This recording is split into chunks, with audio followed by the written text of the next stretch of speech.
मेरा नाम विक्रम है। 22 साल का था मैं। आंखों में कैरियर के सपने और दिल में अपने परिवार के लिए वो बेइंतहा प्यार जो शायद हर इकलौते बेटे का होता है। हमारा बंगला शहर के उस हिस्से में था जहाँ सिर्फ रईस लोग रहते थे। ऊंची दीवारें, मखमली घास का लॉन और गैराज में खड़ी महंगी गाड़ियाँ।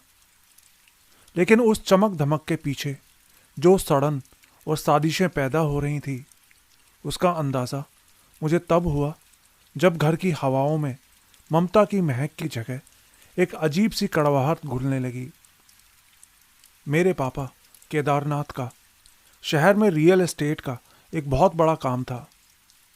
पापा के एक इशारे पर ज़मीनें बिक जाती थीं और नए टावर खड़े हो जाते थे। मेरे पापा मेरे लिए किसी सुपर हीरो से कम नहीं थे। बचपन से लेकर बड़े होने तक पापा ने मेरी हर एक ख्वाहिश पूरी की थी। और मेरी मम्मी सुमित्रा, वो तो इस घर की आत्मा थी। उनकी आवाज़ में वो सुकून था कि कॉलेज की कितनी भी थकान हो, घर आते ही मिट जाती थी। बचपन से मेरे मम्मी पापा ने मुझे बहुत लाड प्यार से पाला था। लेकिन अब चीज़ें बदलने लगी थीं। पता नहीं क्यों हमारे रिश्तों में एक अजीब सी दरार महसूस होने लगी थी। और जब रिश्तों में दरार पड़ने लग जाए तो बड़े से बड़े घर भी टूट के बिखर जाते हैं। हमारे घर की बर्बादी की पहली ईंट तब गिरी जब पापा ने रीमा नाम की एक औरत को अपना पर्सनल सेक्रेटरी बनाया। शुरू के कुछ हफ्तों तक तो सब कुछ नॉर्मल रहा, लेकिन फिर पापा ने देर से घर आना शुरू कर दिया। मम्मी के पूछने पर पापा मीटिंग्स का बहाना लगा देते। धीरे धीरे मम्मी का चेहरा मायूस रहने लगा। पापा, जो पहले खाने की टेबल पर मम्मी से दिन भर की बातें करते थे, अब ऑफिस से ही खाना खा के आने लगे। एक दिन मम्मी ने हिम्मत करके पूछ ही लिया कि आजकल आप घर पर समय क्यों नहीं देते। बस उस दिन घर की दीवारें जैसे पापा के गुस्से से दहल गईं। पापा ने इतना गुस्सा किया कि मम्मी की आंखों से आंसू नहीं रुक रहे थे। मैं बीच बचाव करने गया तो पापा ने मुझे भी धक्का दे दिया। वही पापा जिन्होंने मुझे कभी खरोंच तक नहीं आने दी थी। वो मुझसे ऐसा बर्ताव करने लगे थे जैसे मैं उनका कुछ लगता ही नहीं हूँ। मेरे पापा ऐसे बिहेव करने लगे थे जैसे वो मेरे पापा हो ही ना, जैसे पापा के ऊपर कोई और ही भूत सवार हो गया था। और ये सब तब से होने लगा था जब से रीमा पापा की जिंदगी में आई थी। एक दिन पापा रीमा को अपने साथ घर तक ले आए। पापा ने बताया कि कुछ ज़रूरी पेपर तैयार करने हैं, इसलिए वो मेरे साथ घर आई है। वो औरत दिखने में जितनी खूबसूरत थी, उसकी आंखों में उतनी ही चालाकी नजर आती थी। मम्मी उसके लिए चाय लेकर गईं तो उसने जानबूझकर चाय का कप फर्श पर गिरा दिया और ऐसे दिखाया जैसे मम्मी ने उस पर चाय गिराने की कोशिश की हो। पापा ने मम्मी को सबके सामने डांट दिया, तुम्हें तमीज नहीं है? काम करने वाली हो क्या? मम्मी की आंखों में वो बेबसी देखकर मुझे लगा जैसे मेरा सीना फट जाएगा। तब तो मुझे समझ नहीं आया कि ये सब क्यों हो रहा है, लेकिन मुझे बाद में पता चला कि लड़ाई सिर्फ रीमा की नहीं थी। लड़ाई थी उस पुश्तैनी ज़मीन की जो शहर के बीचों बीच थी और जिस पर पापा का सबसे बड़ा प्रोजेक्ट शुरू होने वाला था। वो ज़मीन मम्मी के नाम थी और पापा उस ज़मीन पर रीमा के साथ मिलकर अपना नया प्रोजेक्ट शुरू करना चाहते थे। लेकिन मम्मी इस बात के लिए तैयार नहीं थी। मम्मी का कहना था कि यह ज़मीन मेरे बेटे के फ्यूचर के लिए है, इसे मैं किसी दूसरी औरत के लिए नहीं बेचूंगी। और यही वो मोड़ था जहां से चीज़ें बद से बदतर होने लगीं। घर की तो जैसे बिल्कुल हवा ही बदल गई थी। हर समय घर में एक अजीब सा भारीपन और मायूसियत महसूस होती।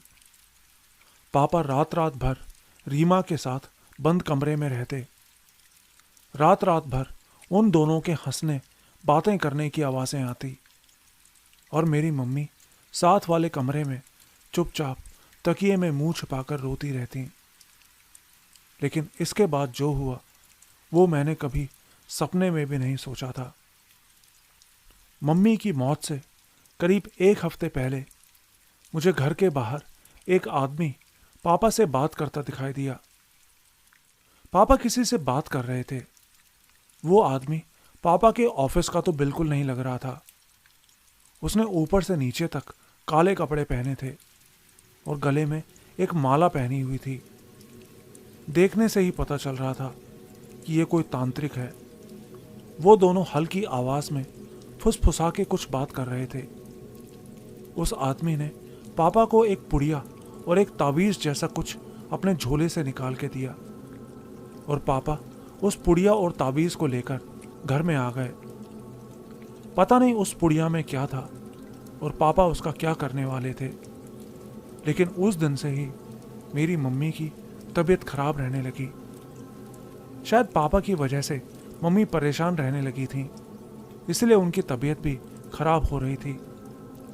मैं उम्मीद कर रहा था कि शायद वक्त के साथ सब कुछ ठीक हो जाएगा, पापा भी पहले जैसे हो जाएंगे। लेकिन किस्मत को तो शायद कुछ और ही मंजूर था। वो 13 नवंबर की मनहूस रात थी। बाहर मौसम में ठंड तो थी, पर घर के अंदर का माहौल बर्फ जैसा जम चुका था। पापा और मम्मी के बीच उस शाम फिर से उसी पुश्तैनी जमीन को लेकर बहुत झगड़ा हुआ। पापा चिल्ला रहे थे, तुम पत्थर की तरह मेरी राह में खड़ी हो सुमित्रा। याद रखना, पत्थर को रास्ते से हटाना मुझे अच्छे से आता है। कभी नोटिस किया है कि एक छोटी सी डीले कैसे परफेक्ट मोमेंट को बर्बाद कर देती है? यही इस गेम के बारे में है। मैं अभी क्रैश खेल रहा हूँ 1x ऐप में। तरीका सिंपल है, स्क्रीन पर नंबर लाइव बढ़ता जाता है ऊपर ऊपर और तुम्हें रोकना पड़ता है और अपना रिजल्ट लेना होता है इससे पहले कि प्लेन अचानक क्रैश हो जाए। ज्यादा वेट करो, रिवॉर्ड बढ़ता रहेगा, लेकिन बहुत ज्यादा वेट किया तो राउंड खत्म। ये सब टाइमिंग, फोकस और ये जानने के बारे में है कि कब रुकना है। इंटरफेस ब्राइट और इजी है और विनिंग्स विड्रॉ करना स्मूथ है। डायरेक्ट बैंक, यूपीआई, फोन पे और अभी का सबसे फास्ट ऑप्शन क्रिप्टो। मेरा personal promo code STORY7 use करके 1x टीम से गिफ्ट पा सकते हो। जस्ट पिन कमेंट्स चेक करो, वहां ज्यादा डिटेल्स मिलेंगी। याद रखना, क्रैश में राइट मोमेंट परफेक्ट प्लान से ज्यादा मैटर करता है। मम्मी ने बस इतना कहा था, केदार, मैं अपने लिए नहीं विक्रम के लिए लड़ रही हूं। तुम उस औरत के मुंह में सब लुटा दोगे। उसके बाद घर में एक भारी खामोशी छा गई। ऐसी खामोशी जो तूफान के आने से पहले होती है। मैं अपने कमरे में बेड पे लेटा आंखें बंद करके सोने की कोशिश कर रहा था, पर मेरा मन भटक रहा था। रात के 1:30 बज रहे होंगे। अचानक मुझे अपने कमरे में एक अजीब सी गंध महसूस हुई, जैसे कहीं मांस चल रहा है या कोई पुराना मरा हुआ जानवर पड़ा है। सड़ांध इतनी तेज थी कि मेरा दम घुटने लगा। मैंने खिड़की खोली, लेकिन बाहर की हवा तो बिल्कुल साफ थी। वो गंध घर के अंदर से ही आ रही थी। तभी मुझे लगा कि मम्मी के कमरे की तरफ से किसी के जोर जोर से पैर पटकने की आवाज आई है। मैं तुरंत कमरे से निकला। गलियारे में अंधेरा था, सिर्फ 0 वॉट का एक लाल बल्ब जल रहा था। मैंने देखा कि पापा अपने कमरे से बाहर निकल रहे हैं। उनके चेहरे पर कोई शिकन नहीं थी। वो बिल्कुल शांत थे, जरूरत से ज्यादा शांत। पापा, मम्मी ठीक हैं? मैंने पूछा। उन्होंने मेरी तरफ देखा, लेकिन उनकी आंखों में एक अजीब सी खामोशी थी, जैसे उनकी आंखों में जान ही ना हो, जैसे वो दोनों पुतले बन गए हों। उन्होंने मुझसे बस इतना कहा, सो जाओ विक्रम, सब ठीक हो जाएगा। और इतना कह के वो अपने कमरे में चले गए। मैं भी वापस अपने कमरे में आ गया, लेकिन पता नहीं क्यों दिल में एक अजीब सी बेचैनी हो रही थी, जैसे कुछ बहुत गलत होने वाला है। मैं उठ के वापस से मम्मी पापा के कमरे की तरफ गया तो देखा कि दरवाज़ा थोड़ा सा खुला था। मैंने जैसे ही दरवाजे को धक्का देकर पूरा खोला तो मेरे होश उड़ गए।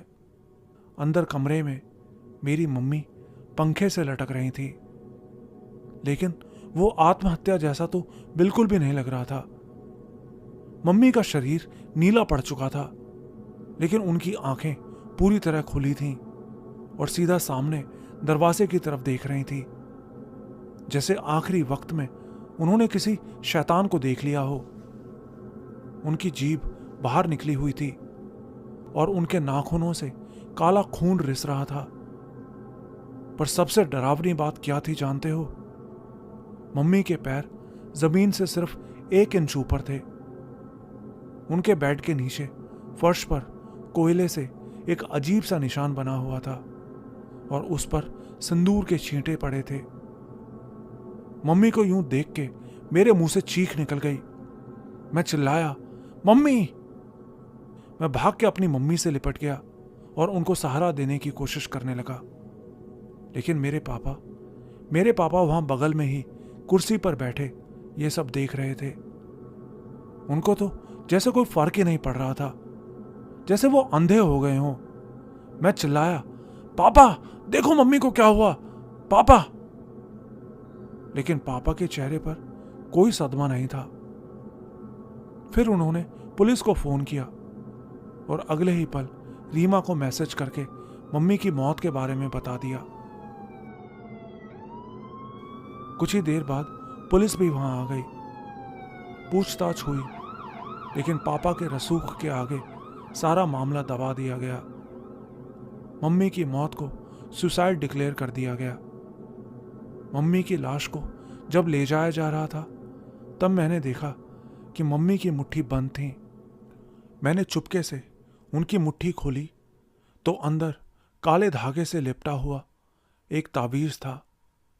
यह पक्का वही तावीज था जो उस तांत्रिक ने पापा को दिया था। पहले तो मुझे समझ नहीं आया था, लेकिन अब चीजें साफ होने लगी थीं। मेरी मम्मी ने आत्महत्या नहीं की थी। उन्हें उस तांत्रिक और रीमा ने मिलकर काले जादू के जाल में फंसाकर मरने पर मजबूर किया था। मम्मी के जाने के बाद मेरा तो सब कुछ खत्म हो गया था। कई बार सोचता कि मैं खुद भी फांसी लगा लूं, लेकिन हिम्मत नहीं हो पाती थी। एक दिन मैं अपने कमरे में मम्मी की एक पुरानी साड़ी को सीने से लगाकर रो रहा था। तभी बाहर से गाड़ी के हॉर्न की आवाज सुनाई दी।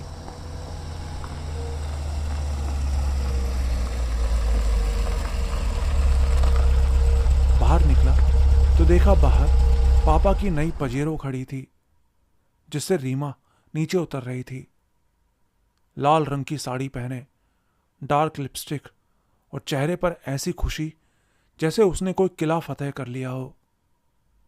पर वो अकेली नहीं थी। उसके साथ एक आदमी और था, लंबा चौड़ा सा एक आदमी, आर्यन। रीमा उसे अपना भाई बताती थी। अंदर आ रहा था, देखने से ही पता चल रहा था कि इनका भाई बहन का रिश्ता नहीं, बल्कि पाप का रिश्ता है। घर के अंदर आते ही पापा ने आवाज लगा के मुझे अपने पास बुलाया और कहा कि अब से रीमा और आर्यन इसी घर में ही रहेंगे। अब से यही तुम्हारी मां है। पापा की ये बात सुनते ही मेरा तो खून खौल उठा। पापा, ये क्या कह रहे हो? ये मेरी मां नहीं है। ये मेरी मां की जगह कभी नहीं ले सकती। और ये अजनबी हमारे घर में क्यों रहेंगे? मेरे इतना कहते ही पापा ने मेरे मुंह पर एक जोर का थप्पड़ लगा दिया। पापा ने जिंदगी में पहली बार मेरे ऊपर हाथ उठाया था। जुबान संभाल के बोल, अब ये घर रीमा का ही है। उस दिन मुझे एहसास हुआ कि मेरे पापा अब वो इंसान नहीं रहे थे जो मुझे अपनी जान कहते थे, बल्कि ये इंसान अब कुछ और ही बन चुका था। रीमा के हाथ की कठपुतली। और उस दिन से उन सब लोगों ने मुझे टॉर्चर करना शुरू कर दिया।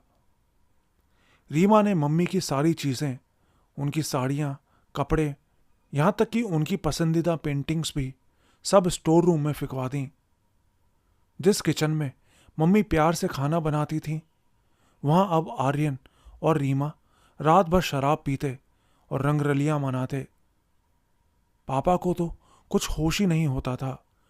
मैं जरा सा कुछ बोलता तो पापा उल्टा मुझे ही खाने को चढ़ जाते। और फिर एक रात, उस रात बहुत तेज बारिश हो रही थी। रीमा और आर्यन के रास्ते से सब कुछ साफ हो चुका था, सिवाय मेरे। मैं ही उनके रास्ते का आखिरी कांटा बचा था जिसको वो हटाना चाहते थे। और इसके लिए रीमा ने एक नाटक रचा। उसने अपने हाथ की नस थोड़ी सी काट ली और जोर जोर से चिल्लाने लगी, बचाओ, विक्रम मुझे मार डालेगा, बचाओ। उसकी आवाज सुन के पापा और आर्यन भागते हुए आए तो रीमा फर्श पर पड़ी सिसक रही थी। देखिए न केदार, आपका बेटा इस जायदाद के लिए मुझे जान से मारना चाहता है। ये सुनते ही पापा ने आव देखा ना ताव मेरा कॉलर पकड़ा और मुझे घसीटते हुए बाहर दरवाजे तक ले गए। मैं चिल्लाया, पापा ये झूठ बोल रही है, मैंने कुछ नहीं किया। मैं गिड़गिड़ाता रहा, उनके पैर पकड़े, पर उन पर तो जैसे कोई शैतान सवार हो रखा था। पापा ने बाहर ले जाकर मुझे जोर से धक्का दिया। मैं बाहर कीचड़ और बारिश के पानी में जा गिरा। पीछे से आर्यन आया और मेरा बैग भी बाहर फेंक दिया। वही बैग जिसमें मेरी मां की एक तस्वीर और मेरे कुछ कपड़े थे। निकल जा यहां से, और अगर दोबारा इस घर के आसपास दिखा तो तुझे मार डालूंगा, मेरे पापा चिल्ला के बोले। पापा की आंखों में मेरे लिए नफरत थी, लेकिन मेरी आंखों में आंसू थे। हमारी इतनी अच्छी फैमिली अब बिल्कुल टूट चुकी थी। मैंने सपने में भी नहीं सोचा था कि हमारे साथ कभी ऐसा होगा। ठंडी रात में मैं बाहर सड़क पर अकेला खड़ा था। जोरदार बिजली कड़क रही थी और हर कड़क के साथ मेरा कलेजा फट रहा था। और वो पल था जब मैंने आसमान की तरफ देखकर अपनी माँ को याद किया और ये कसम खाई कि जिस घर से मुझे आज निकाला गया है उसी घर में मैं वापस आऊँगा, पर बेटे की तरह नहीं, इन सब की मौत बनकर। तूफानी रात में सड़क पर भीगते हुए मेरा शरीर तो कांप रहा था, पर अंदर बदले की एक ऐसी आग सुलग रही थी जिसने मुझे जमने नहीं दिया। अब मेरे पास रहने का कोई ठिकाना नहीं था, सिवाय हमारे पुराने पुश्तैनी गांव के। वो गांव शहर के शोर शराबे से कोसों दूर पहाड़ों की गोद में बसा था। वहाँ हमारी एक पुरानी हवेली थी, जो अब हवेली कम और खंडर ज़्यादा बन चुकी थी। गांव वाले कहते थे कि वो हवेली शापित है। वहाँ की दीवारें भी इंसानों का खून पीती हैं। मैं पैदल पैदल ही, घंटों पैदल चलता हुआ किसी तरह अपने गांव पहुंच गया। जब गांव पहुंचा तब तक रात के 2 बज चुके थे। चारों तरफ सुनसान सड़कें और सूनी गलियों के अलावा और कुछ भी नहीं था। सालों पहले एक बार मैं अपने गांव गया था तो अपनी हवेली में भी गया था। हवेली के आसपास भी लोग फटकने की हिम्मत नहीं करते थे। उसके अंदर घुसना तो बहुत दूर की बात थी, इसलिए दरवाजे पर ताला लगाने की भी ज़रूरत नहीं थी। हवेली के सामने पहुंचकर मैंने उसके जंग लगे दरवाजे को धक्का दिया तो धीरे धीरे दरवाज़ा पूरा खुल गया।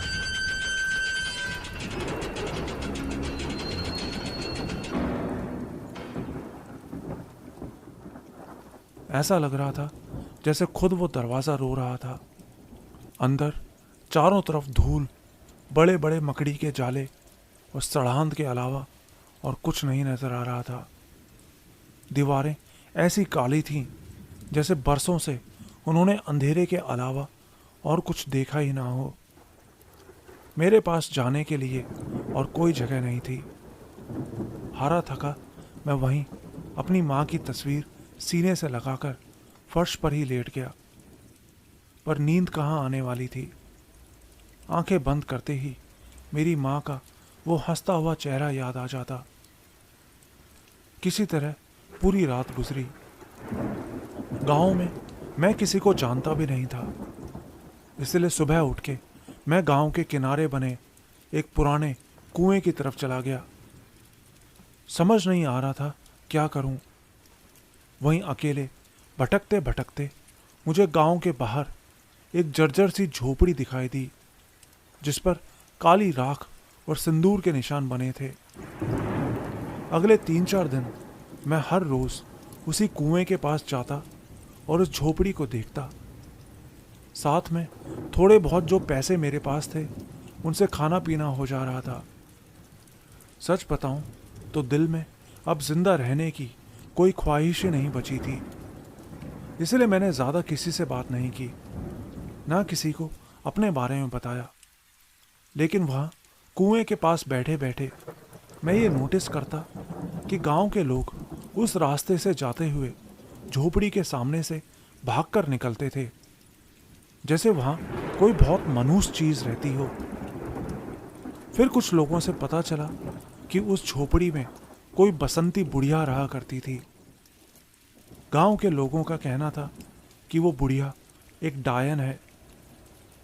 3-4 दिनों में मैंने उस बुढ़िया को बस 2 या 3 बार ही उस झोपड़ी से बाहर निकलते देखा था। उसकी हालत ऐसी थी जैसे ना जाने कितने समय से वो भूखी है। शरीर पर हड्डियों के सिवाय और कुछ नहीं बचा था। पता नहीं वो जिंदा भी कैसे थी। फिर चौथे दिन जब वो अपनी झोपड़ी से बाहर निकली मटके से पानी लेने के लिए, तो वो वहीं जमीन पे ही गिर पड़ी। मैं कुएं के पास बैठा ये सब देख रहा था। आते जाते लोग उसको गिरा पड़ा तो देख रहे थे, लेकिन कोई भी उसकी मदद के लिए नहीं जा रहा था। मैं कुछ देर तक तो उसको देखता रहा, लेकिन फिर मुझसे रहा नहीं जा सका। पता नहीं क्यों उस बुढ़िया को देखकर मुझे अपनी माँ की याद आ गई और मैं बिना किसी चीज की परवाह किए उसके पास चला गया। मैंने उसे सहारा देकर ऊपर उठाया और कुएं से ताजा पानी निकाल के उसको पानी पिलाया। फिर मैंने अपने बैग में से कुछ खाना निकाला और उसको खिलाने लगा। कुछ देर बाद जैसे ही उसकी जान में जान आई, उसने अपना पतला सूखा सा हाथ मेरे सिर पर रख दिया। तूने इस बुढ़िया की मदद की है बेटा। तूने मुझे खाना खिलाया, पानी पिलाया। मैं जानती हूं तू यहां क्यों आया है। और फिर वो अपना चेहरा सीधा मेरे मुंह के पास लेकर आई और बोली, तू यहां खुद नहीं आया, तुझे तेरी किस्मत यहां तक लेकर आई है विक्रम। उसको मेरा नाम पता था। मुझे बड़ी हैरानी हुई कि इसको मेरा नाम कैसे पता चला, लेकिन मेरे कुछ पूछने से पहले ही वो फिर से बोली, तू जानना चाहता है ना तेरी मां के साथ क्या हुआ। मैंने कहा, हां, मेरी मां ने फांसी लगा ली थी, पता नहीं क्यों उन्होंने ऐसा किया। वो बोली, नहीं, बिल्कुल गलत। तेरी मां खुद फांसी लगा के नहीं मरी थी, उसको मारा गया था। तेरे बाप की रखैल ने एक तांत्रिक के साथ मिलकर तेरी मां के ऊपर आत्मबंधन की रस्म की थी। उन्होंने तेरी मां के ऊपर ऐसा काला जादू कर दिया था कि वो अपनी परछाई से भी डरने लगी थी। वो रखैल और उसका यार, वो दोनों तुम सबको मार डालना चाहते हैं। वो औरत बहुत खतरनाक है। तेरी मां को तो वो मार चुकी है। अगला नंबर तेरे बाप का है और फिर आएगी तेरी बारी। लेकिन इस बुढ़िया को पानी पिला के तूने अपनी मौत को टाल दिया बेटा। इतना कह के उसने अंदर झोपड़े में रखे उसके एक पुराने मैले से झोले में से एक कपड़े की गुड़िया निकाली और मुझे पकड़ाती हुई बोली, ये ले, ये कोई मामूली गुड़िया नहीं है, ये मेरी सालों साधना करने के बाद मिली सिद्धि है। मैंने वो गुड़िया हाथ में पकड़ी तो देखा कि वो एक मामूली से कोई कपड़े से बनी गुड़िया थी, जिसमें आंखों की जगह कोई बड़े बड़े काले सितारे जैसे लगे थे, और उसके सीने पर लाल धागे से एक यंत्र जैसा बना था। ले जा इसे। अब तू इस दुनिया में अकेला नहीं है। ये गुड़िया अब तेरे सारे काम करेगी।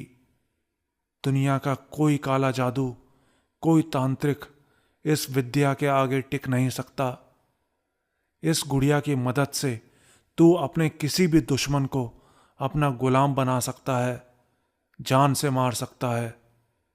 बस तुझे अपने दुश्मन का कोई अंश, बाल, खून या कपड़ा इसमें बांध देना है। अगर तू अपने खून का कतरा इस गुड़िया को देगा तो ये तेरे दुश्मन को तेरा ही गुलाम बना देगी। तू जिसका नाम भी इसे देगा और इस गुड़िया पर उसके नाम की सुई चुभाएगा तो तेरा दुश्मन दर्द के मारे तड़प उठेगा। मैं ध्यान से उस बुढ़िया की सारी बातें सुन रहा था। मैं मन ही मन सोच रहा था कि ये बुढ़िया क्या बकवास कर रही है। लगता है बुढ़ापे की वजह से ये पागल हो गई है। और तभी उसने एक गहरी सांस ली और बोली, मुझे तेरा ही इंतजार था।